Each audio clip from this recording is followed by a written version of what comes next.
Bonjour et bienvenue. Vous écoutez l'épisode 76 de Quinoa, le podcast qui sème les graines d'une vie plus saine.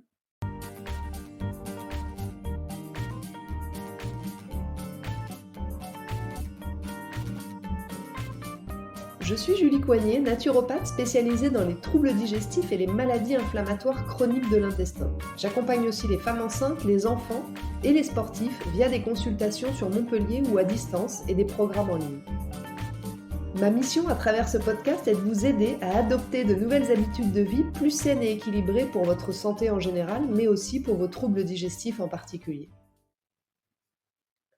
Dans ce 76e épisode de Quinoa, nous allons parler des futurs repas de fête qui s'annoncent et je vais vous donner tous mes conseils pour bien digérer cette période au sens propre comme au sens figuré.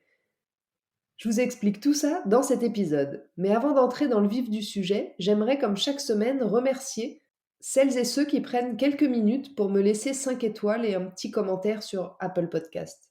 À chaque fois, vos petits mots me remplissent de joie et en plus, c'est la seule manière pour permettre à mon podcast de gagner en visibilité. Alors ne vous en privez pas. Et pour vous faciliter la tâche, je vous ai mis le lien direct dans la description de l'épisode.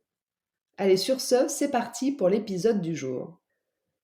Les festivités de fin d'année sont souvent une grande source de stress pour les personnes qui prennent soin de leur hygiène de vie, mais encore plus lorsqu'on souffre de troubles digestifs. Que vous ayez une digestion tout à fait satisfaisante ou des difficultés quotidiennes, les repas de fin d'année sont souvent un marathon, plutôt semé d'embûches pour votre système digestif. Acidité gastrique, nausées, lourdeur, constipation et ballonnement. Si vous avez du mal à digérer et que vous avez peur que ça empire avec les fêtes de fin d'année, je vous donne mes 10 conseils pour limiter la casse et digérer en toute légèreté.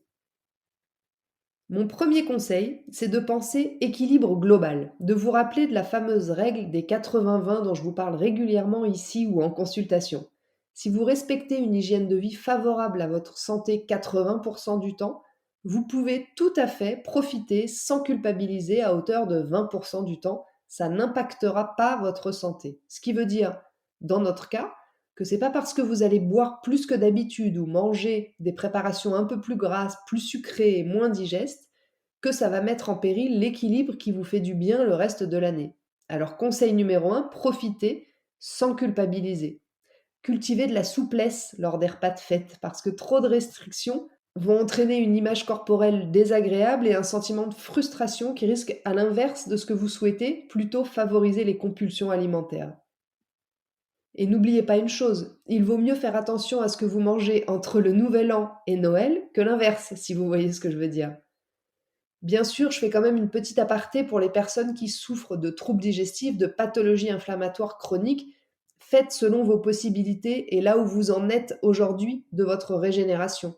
Et dites-vous bien que si vous êtes encore un peu fragile cette année, l'année prochaine, votre tolérance digestive sera sans aucun doute bien meilleure.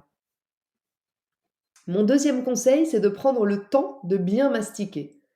La digestion commence dans la bouche, je vous le rappelle, lorsque les aliments se mélangent à la salive. Donc plus vous insaliverez vos aliments, plus le démarrage de votre digestion sera bien réalisé, plus votre digestion sera simplifiée. Et ce, surtout ou même si vous mangez des choses plutôt indigestes. C'est-à-dire qu'un blinis avec du saumon sur un brin de crème fraîche, par exemple, passera beaucoup mieux si vous prenez le temps de bien le mastiquer que si vous l'engouffrez en 2 temps 3 mouvements. Et autre avantage à la mastication, lorsqu'on prend le temps, on mange aussi beaucoup moins. Donc c'est tout bénef. Mon troisième conseil, c'est d'éviter au maximum les mélanges. On le sait et on le dit parfois plus en ce qui concerne l'alcool, on sait que les mélanges sont parfois compliqués à supporter, eh bien c'est la même chose avec la nourriture. Plus vous allez manger de choses différentes au cours d'un même repas, plus le travail digestif va être important et donc compliqué pour certains. Évitez donc de picorer toutes les propositions du buffet apéritif, mais choisissez plutôt une ou deux pièces et restez focus sur elles. Mon quatrième conseil, c'est de préparer et de soutenir votre foie et vos intestins. Comment? Eh bien en évitant de trop les surcharger avant, c'est-à-dire en limitant les gros écarts 2 à 3 semaines avant les fêtes. Vous pouvez aussi à ce moment-là démarrer une cure de probiotiques pour renforcer votre flore intestinale en prévention ou une cure de desmodium ou de chardon-marie pour soutenir et renforcer votre foie. Tout ça, c'est plutôt en amont. Après, pendant les fêtes, il y a d'autres plantes qui pourraient aussi vous aider. Je pense par exemple au psyllium blond, qui peut vous aider à réguler un transit un peu perturbé pendant cette période, soit à soulager la constipation, soit à mouler des selles qui seraient trop liquides. Je pense aussi à la racine de guimauve, qui est très apaisante et qui va soulager les brûlures d'estomac.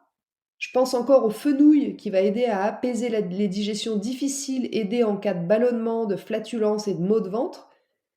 Dans la même idée, l'huile essentielle de menthe poivrée peut aussi aider les digestions difficiles à prendre à raison d'une goutte sur un petit support neutre après le repas. Mon cinquième conseil est très proche du deuxième, puisqu'il consiste à manger en conscience. Et souvent, quand on prend le temps de mastiquer, on ralentit, on déguste plus naturellement, donc on mange plus facilement en conscience. Mais si c'est compliqué pour vous, eh bien entraînez-vous. Par exemple, en utilisant vos sens, tous vos sens, lorsque vous commencez chaque repas. Observez peut-être la couleur, l'odeur, l'apparence, la texture et la saveur de chacune de vos premières bouchées. Ça peut être un entraînement. Et puis, comme pour la mastication, manger en conscience va permettre d'augmenter votre sensation de rassasiement, de diminuer les compulsions et de manger plus facilement à sa faim, mais pas au-delà. Mon sixième conseil est de bien vous hydrater. Par petites gorgées, tout au long de la journée. Par contre, évitez de trop boire pendant les repas, sous peine de perturber votre digestion et de noyer les enzymes digestives et les sucs gastriques qui seront pourtant fort utiles pour vous aider à digérer les repas riches qui vous attendent. Mon septième conseil, c'est d'éviter la suralimentation. Alors oui, je sais, c'est pas le meilleur moment pour parler de ça, c'est pas le meilleur moment pour se priver, mais c'est pas ce que je veux dire. Ce que je veux dire, c'est profiter pendant les repas, mais pensez à faire des pauses entre. Si vous grignotez toute la journée des chocolats de Noël ou des sablés en tout genre, votre système digestif ne pourra jamais se reposer. Et cette suractivité risque d'accentuer vos troubles digestifs, les ballonnements, les gaz, les remontées acides selon les cas. Ce qui m'amène également à vous conseiller de faire plutôt light sur les autres repas si vous le pouvez.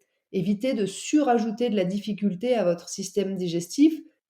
Laissez-le finir d'assimiler le repas copieux que vous venez de faire et n'hésitez pas à jeûner sur le repas suivant ou à vous contenter d'un bouillon ou d'un repas très léger. Écoutez-vous, votre corps sait ce dont il a besoin.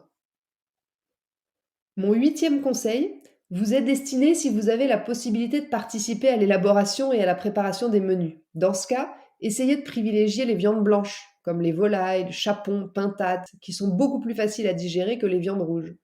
Misez aussi sur les fruits de mer, les huîtres, les crevettes et les poissons gras, comme le saumon, qui sont riches en zinc, en oméga 3 et 6, en vitamine B. Et puis pensez aux légumes cuits à la vapeur, assaisonnés avec des herbes aromatiques, qui sont de puissantes aides digestives. Mon neuvième conseil, c'est de bouger un peu entre les repas.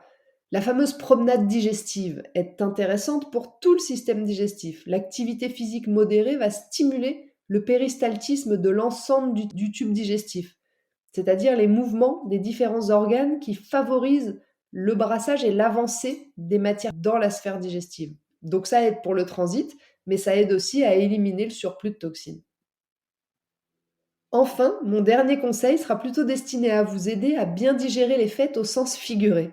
Parce que parfois, dans certaines familles, il n'y a pas que le repas qu'il va falloir bien digérer.